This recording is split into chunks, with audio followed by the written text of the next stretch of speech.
जानकी जी के प्रेम के बस में पार्वती जी हो गई। क्या भया? प्रेम के बस में हो गई। तब गले से मैया के खसी माल मूरति मुस्कानी, मां के गले में माला, ठीक, नीचे पांव में जानकी जी बैठी हैं।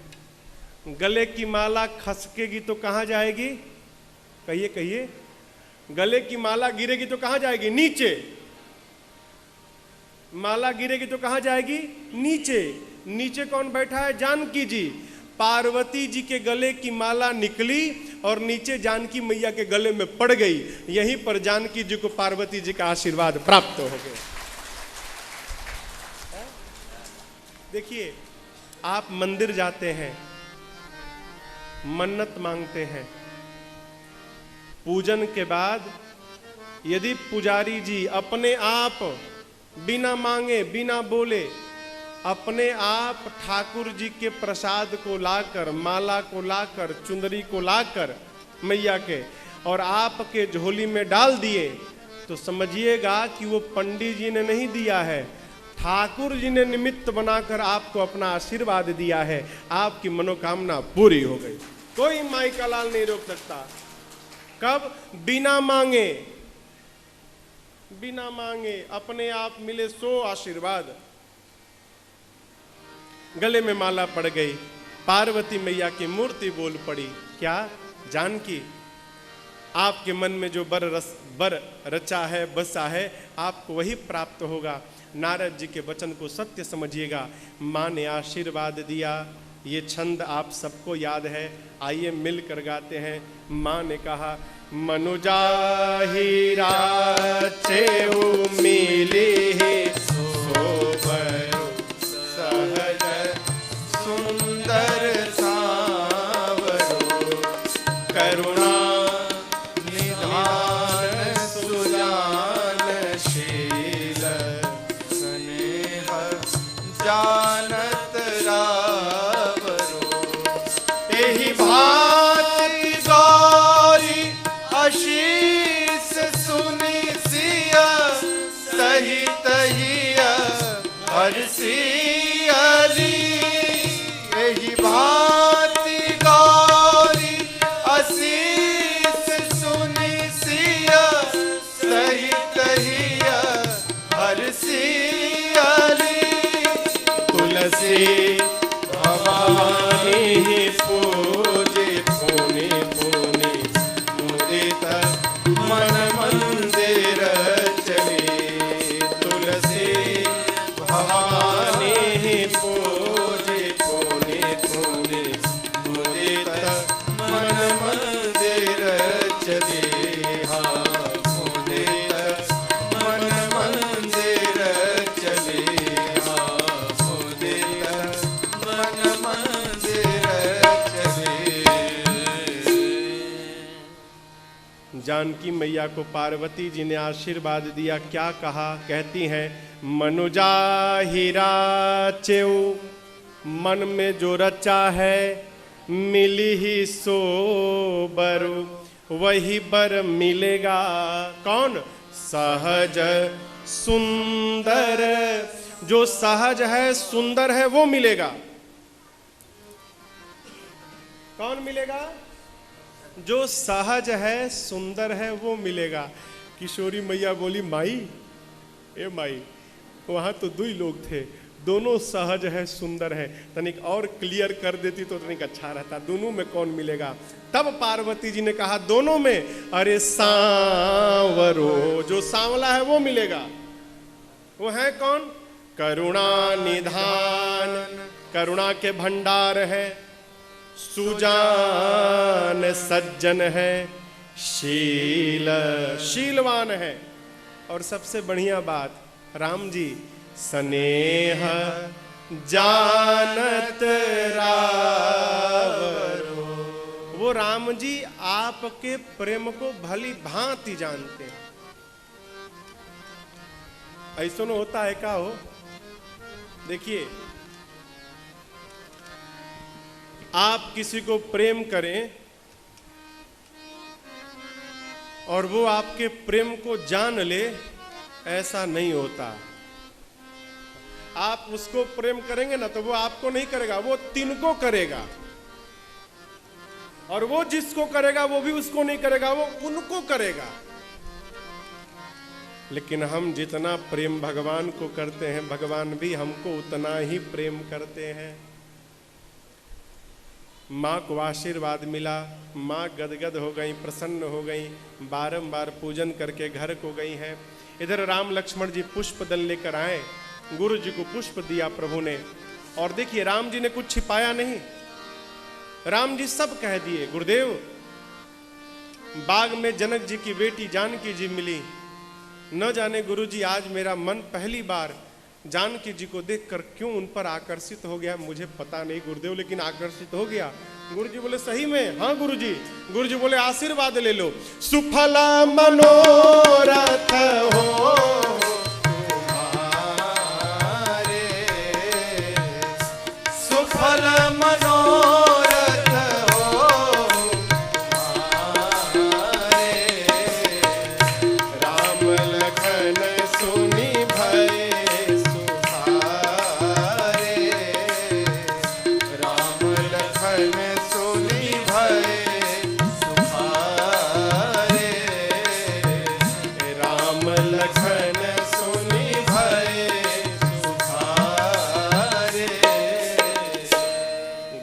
आशीर्वाद दिया। क्या? सुफल मनोरथ हो तुम्हारा, आपकी मनोकामना पूरी हो, ऐसा मेरा आपको आशीर्वाद है। पूजन भया है, उस दिन बीती, रात्रि में बयारू आरती, संध्या भोजन, फिर विश्राम। अगला दिन आया, आज धनुष यज्ञ का दिन है। जनक जी ने सतानंद जी को भेजकर राम लक्ष्मण जी को विश्वामित्र जी के साथ यज्ञशाले में बुलाया है, धनुष यज्ञशाले में। भगवान पहुंचे, भगवान से पहले पूरी जनकपुर की प्रजा उपस्थित है वहां पर। अब देखिए,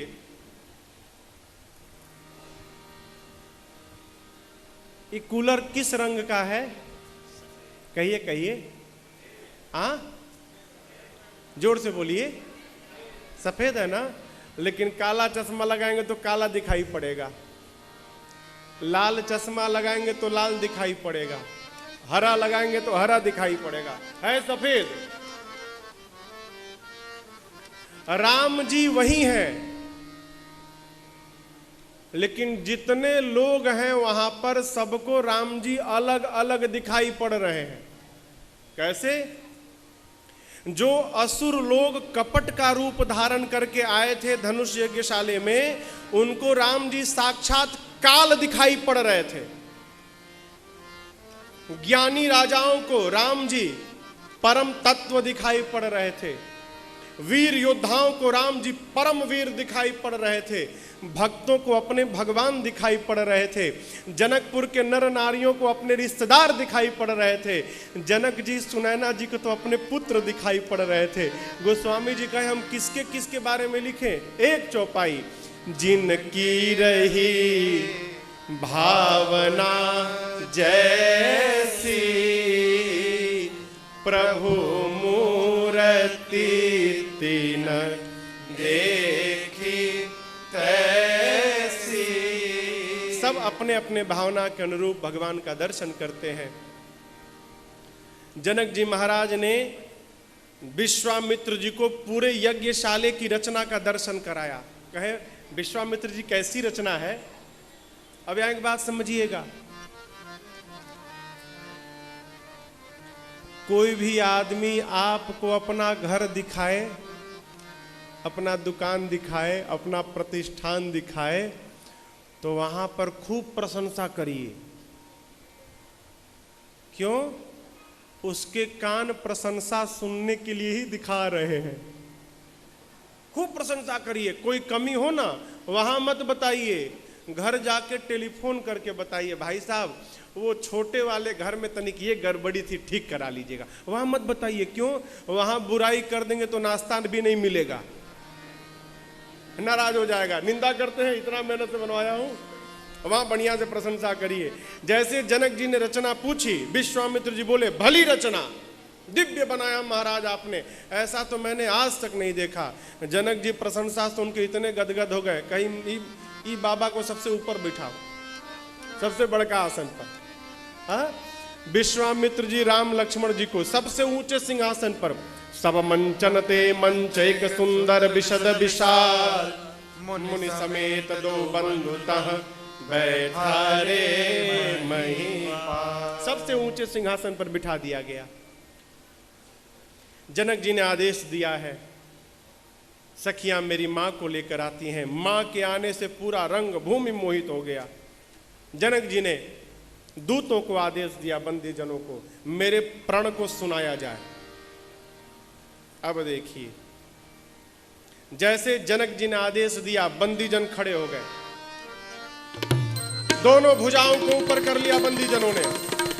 बोले बोले बंदी बचन बर, सुनहु सकल महिपाल, पन विदेह कर कहीं हम भुजा उठाए विशाल। बंदी जनों ने भुजाओं को ऊपर करके कहा, हे दीप दीप के राजा महाराजा, ध्यान से देखिए, ये वही शिव का पिनाक है जिसको रावण और बाणासुर ने स्पर्श तक नहीं किया। इसकी कठोरता पूरे विश्व में विदित है। आज आप में से जो इसको तोड़ेगा, तीनों लोक में उसकी कीर्ति फैलेगी और हमारे महाराज जनक जी की लाडली जानकी जी उनका वरण करेंगे। सुना दिया प्रण। जैसे प्रण सुनाया हो, राजा लोग एक साथ खड़े हो गए, हम तोड़ेंगे हम तोड़ेंगे। अरे बंदी जनों ने कहा, एक एक करके आओ भाई, सबको अवसर मिलेगा, एक एक करके आइए। राजा परिकर बांध उठे अकुलाई, खड़े भय, खड़े होकर अपन पट बांधते हैं, काहे कहीं खुल न जाए। मुकुट सम करते हैं, व्यायाम करते हैं, चले इष्ट देवन सिर नाई। राजा अपने अपने इष्ट देव को प्रणाम करते हैं। क्यों?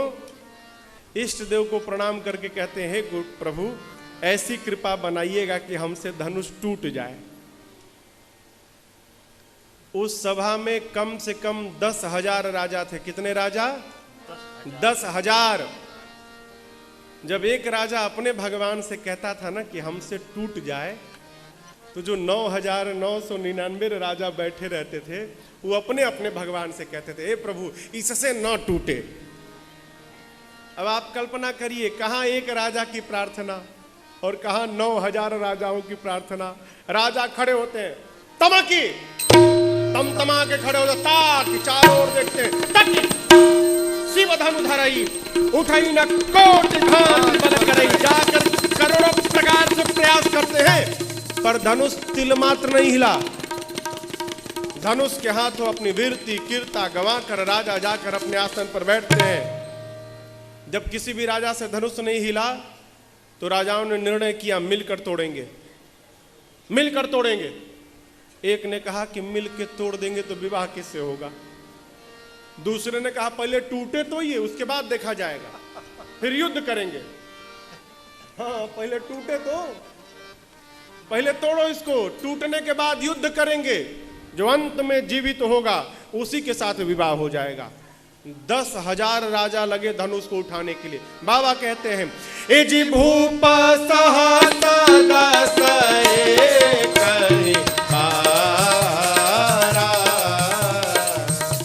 भूप सहस दस एक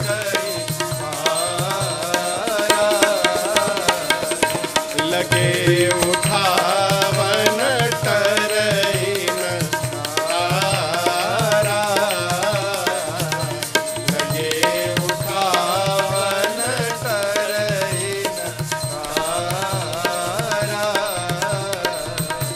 लगे उठावन टरइन तारा। 10,000 राजा एक साथ लगे, परंतु धनुष तिल मात्र नहीं हिला।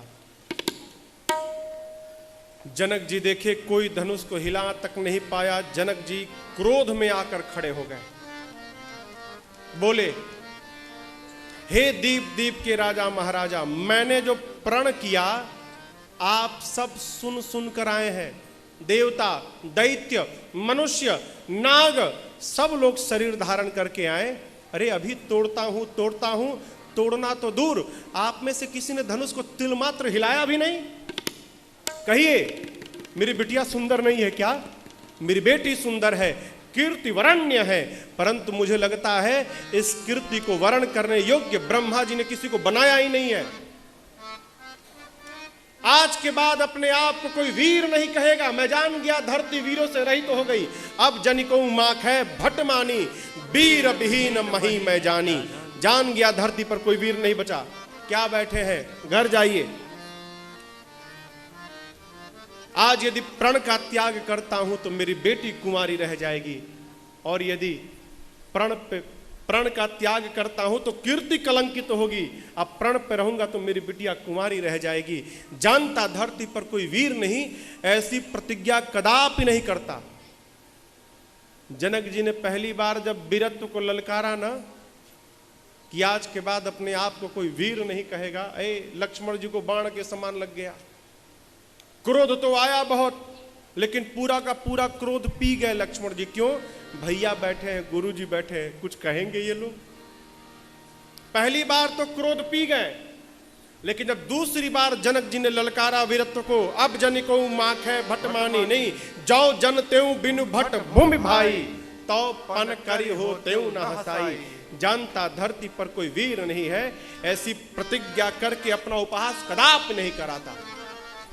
दूसरी बार ललकारा, अब लक्ष्मण जी कहां बर्दाश्त करे। माख है लखन कुटिल भई भाव है, रद पट फरकत नैन दिशाओं है। लक्ष्मण जी के होठ फड़कने लगे, नेत्र से मानो अंगार बरसने लगा, पूरा शरीर कांपने लगा। खड़े हो गए, भगवान के चरणों में प्रणाम करके बोले, प्रभु क्षमा करिएगा।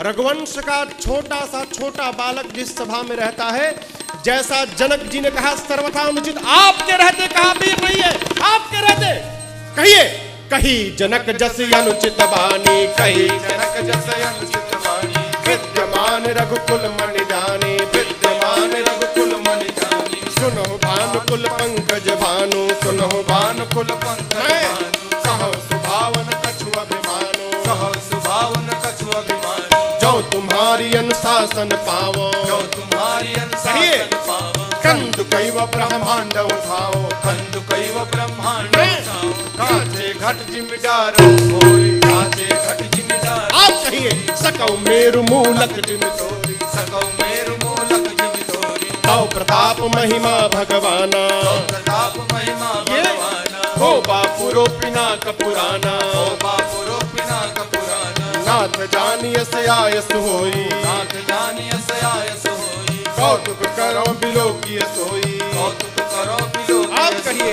कमल नाल जिम चाप चढ़ावो, कमल नाल जिम चाप चढ़ावो। जो जन सत प्रमाण ले धावो, जो जन सत प्रमाण ले धावो, जो जन सत प्रमाण ले धावो, जो जन सत प्रमाण ले धावो। तोराऊ छत्र दंड जिमि, तव प्रताप बलनाथ। जो न करो प्रभु पद सपथ, कर्ण धरो धनु भार। गरज उठे, कहे आपके रहते कहा जनक जी ने कोई वीर नहीं है। प्रभु कहिए, पूरा का पूरा ब्रह्मांड बच्चे जैसे गेंद उठाते हैं, मैं पूरा का पूरा ब्रह्मांड उठा लूंगा।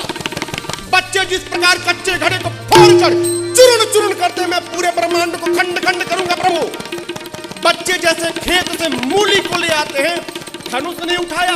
आप कहिए, मैं पूरा का पूरा सुमेर पर्वत उखाड़ कर लाऊंगा। बरसात में उनके छत्र को बच्चे जैसे पांव से रौंद देते हैं, मैं कहिए धनुष को करूंगा। उठाने की बात बोले जनक जी, उठाऊंगा, उठाकर 100 जोजन तक दौड़ूंगा। नहीं कर पाया, आपके चरणों की सौगंध। लक्ष्मण आज के बाद अपने हाथ में बाण धनुष धारण नहीं करेगा। गरज उठे लक्ष्मण जी, लक्ष्मण जी गरजे, धरती की गति देखिए। लखन सको बचन जे डगमगानी मही के गज डोले, डगमगानी मही के गज डोले, डगमगानी मही के गज डोले। लक्ष्मण जी गरज उठे, कहे प्रभु रौंद दूंगा, खंड खंड करूंगा। बच्चे जिस प्रकार कमल के डंठल को झुका के तोड़ देते हैं, मैं बिना प्रयास ही धनुष को तोड़ दूंगा। लेकिन देखिए क्रोध में भी सावधान है लक्ष्मण जी। कहते हैं सब करूंगा लेकिन अपने भरोसे नहीं करूंगा, आपके भरोसे करूंगा, आपके प्रताप से करूंगा सब। ऐ गर्जे लक्ष्मण जी, पूरा धरती डोलने लगा हो, राजाओं के सिंहासन कांपने लगे। राम जी जानकी मैया तो प्रसन्न हो गए। गुरु जी बोले वाह चेला क्या बात है। जनक जी महाराज भितरे भितरे डेरा घेरी, राम तो छुटके खड़ा भया, बड़का तो बैठा है अभी। अब देखिए लक्ष्मण जी एकदम पहुंच गए धनुष के पास। कहते प्रभु कहिए तो तोड़ू, अभी तोड़ दूंगा। राम जी सोचे तोड़ना हमको है, ऐ छुटके बेचैन है? गुरु जी राम जी से बोले राम जल्दी बुलाओ, नहीं तो कोई तोड़ मत दे, जल्दी बुलाओ उसको। जैसे गुरु जी ने इशारा किया, राम जी ने सयन ही रघुपति लखन ने, इधर आओ, बुलाया।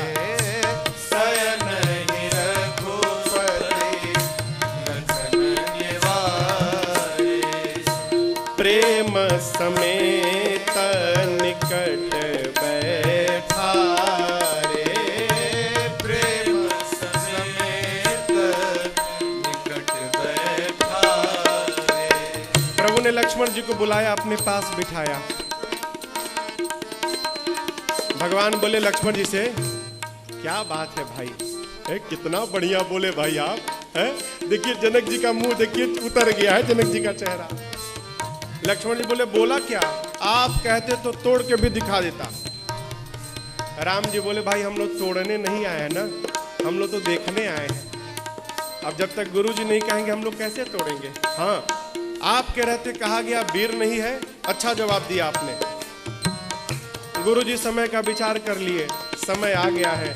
राम जी की ओर देखकर गुरुदेव ने आज्ञा देते हुए कहा, राम उठहु राम भंग जहु भव चापा, उठहु राम भंग जहु भव चापा, मेटहु तात जनक सरिता,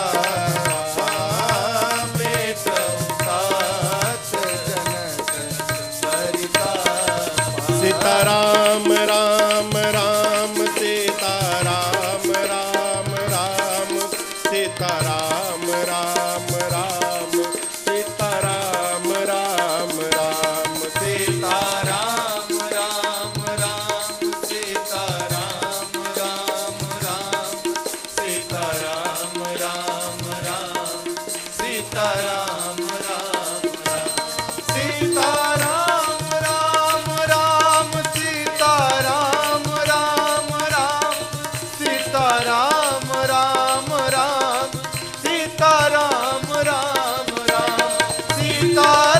सीताराम राम राम सीताराम राम राम सीताराम राम राम सीताराम राम राम सीताराम राम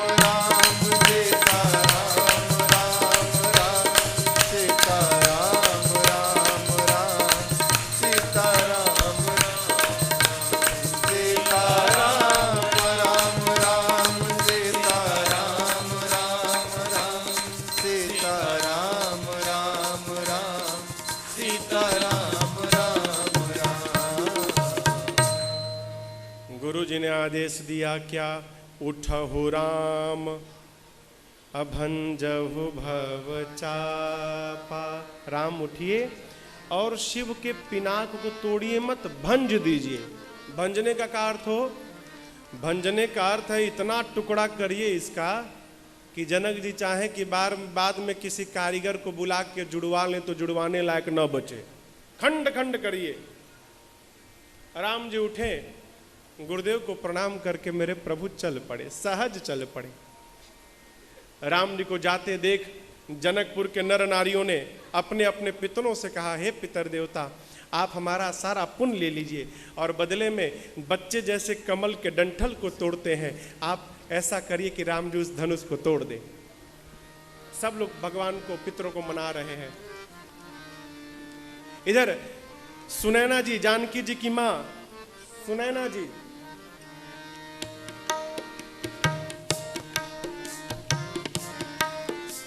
सुनैना जी अपनी सखी से कहती हैं, सखी, अरे इस सभा में कोई बुद्धिमान नहीं है क्या भाई? अरे कोई बच्चे को रोकता क्यों नहीं है? जिस धनुष को राम स्पर्श तक नहीं किया उसको ये बालक तोड़ेगा? अरे कोई बुद्धिमान नहीं है? मान सरोवर का हंस अपने सिर पर मंदराचल पर्वत उठाने जा रहा है, कोई मना क्यों नहीं करता इसको? सखी ने कहा, रानी, तेजवंत को छोटा मत समझिए। सूर्य का छोटा सा गोला पृथ्वी के अंधकार को समाप्त कर देता है। छोटा सा सूर्य का गोला, बड़े से बड़े देवता छोटे मंत्र से बस में हो जाते हैं। विशाल मदमस्त हाथी एक छोटा सा अंकुश हाथी को बस में कर लेता है। घड़े से जन्मे अगस्त जी पूरा समुद्र पी गए। कामदेव तो पुष्प के बाण से विश्व को बस में कर लेते हैं। मेरी मानिए, जिसको आप छोटा कह रही हैं ना, यही बड़ा काम करके दिखाएगा, आप चिंता मत करिए। जानकी मैया शंकर जी से, पार्वती जी से, गणेश जी से, सभी देवताओं से प्रार्थना करती हैं, आप लोग कृपा करिए मेरे प्रभु धनुष को तोड़ दें।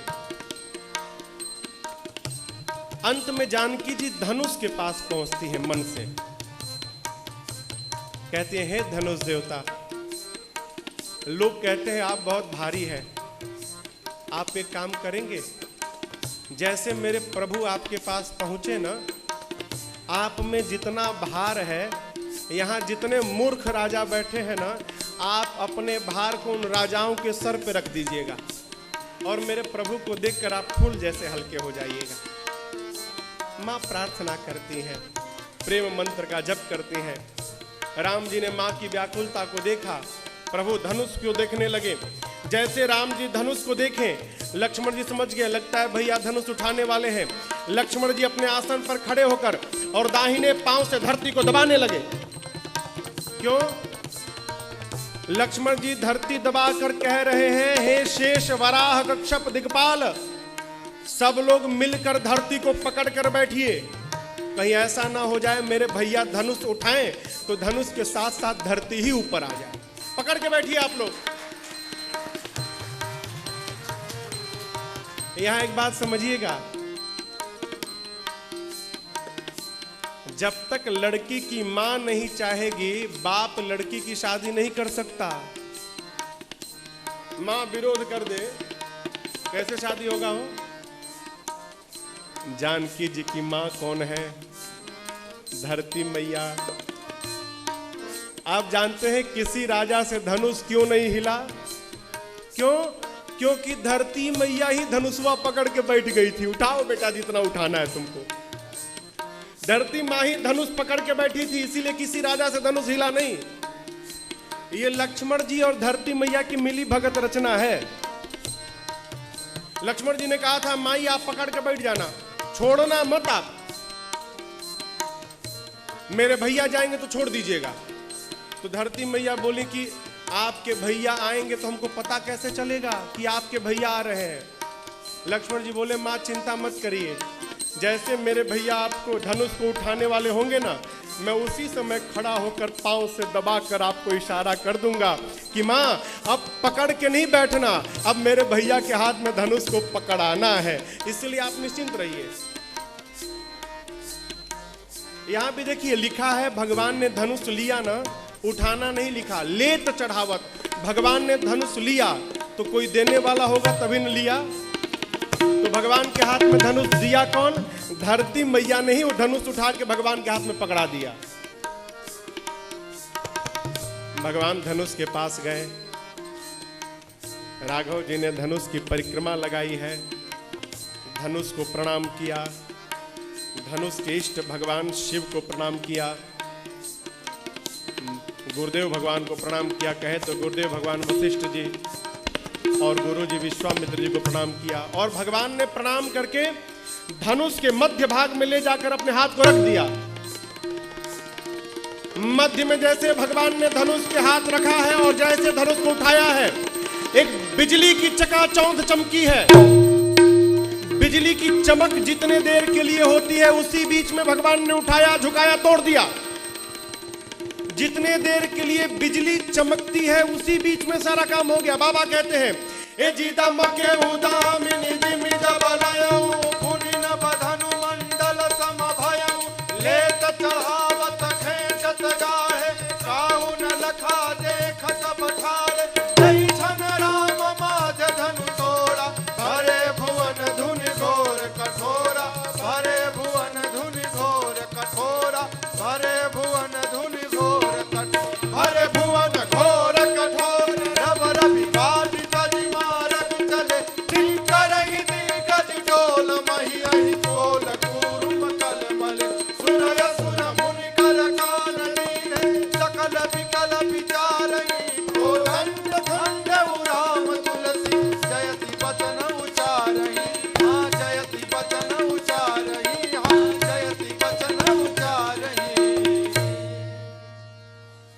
भगवान ने धनुष को न इस किनारे से तोड़ा न उस किनारे से तोड़ा। कहां से तोड़ा? मध्य से।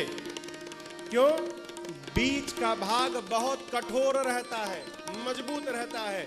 भगवान ने बताया, बाद में कोई ये न कह दे कि राम जी ने कमजोर भाग को तोड़ा, इसलिए भगवान ने बीच से तोड़ा। बाबा कहते हैं तेई छन राम माध्य धनु तोड़ा भरे भुवन धुनि घोर कठोरा जय छन राम माध्य धनु तोड़ा भरे भुवन धुनि घोर कठोरा भरे भुवन धुनि घोर कठोरा भरे भुवन धुनि घोर कठोरा। उस समय धरती पर 3 धनुष थे। राम जी के हाथ में सारंग, दूसरा शिव जी का ये पिनाक, और तीसरा परशुराम जी के पास अजगव। राम जी ने ना पहले वाले को तोड़ा ना अंतिम वाले को तोड़ा। किसको तोड़ा? मध्य वाले को तोड़ा। इसलिए तेई छन राम माध्य धनु तोड़ा भरे भुवन धुनि घोर कठोर जय छन राम माध्य धनु तोड़ा भरे भुवन धुनि घोर कठोरा भरे भुवन धुनि घोर कठोरा भरे भुवन धुनि घोर कठोरा। भगवान ने जैसे धनुष को तोड़ा, धनुष के टूटने की ध्वनि इतनी तीव्र थी, उस आवाज को सुनकर सूर्य नारायण के घोड़े भटकने लगे, पथ छोड़कर भाग गए। शेष वराह कच्छप दिक्पाल सब धूरी पर कलमला उठे। संत नर मुनि सबने अपने अपने कान को बंद कर लिया, पूछने लगे ध्वनि कैसी है। गोस्वामी जी कहे कोदंड खंडे राम तुलसी जयति वचन उचारहि। गोस्वामी जी ने कहा राम जी ने शिव जी के पिनाक को खंड खंड कर दिया। बोलिए सियावर रामचंद्र भगवान की जय। पूरे ब्रह्मांड में खलबली, लेकिन मेरे राम जी में कोई असर ही नहीं है, मानो कुछ किया ही नहीं है। बाबा कहते हैं प्रभु दो चाप खंड महि डारे प्रभु दो चाप खंड महि डारे देखि लोग सब भय सुखारे देखि लोग सब भय सुखारे मुदित कहाही जहाँ तहाँ नर नारी मुदित कहाही जहाँ तहाँ नर नारी भंजे राम संशोधन भारी भंजे राम संशोधन भारी भंजे राम चारों तरफ लोग घूम घूम कर कहते हैं राम जी ने शिव के पिनाक को तोड़ दिया है।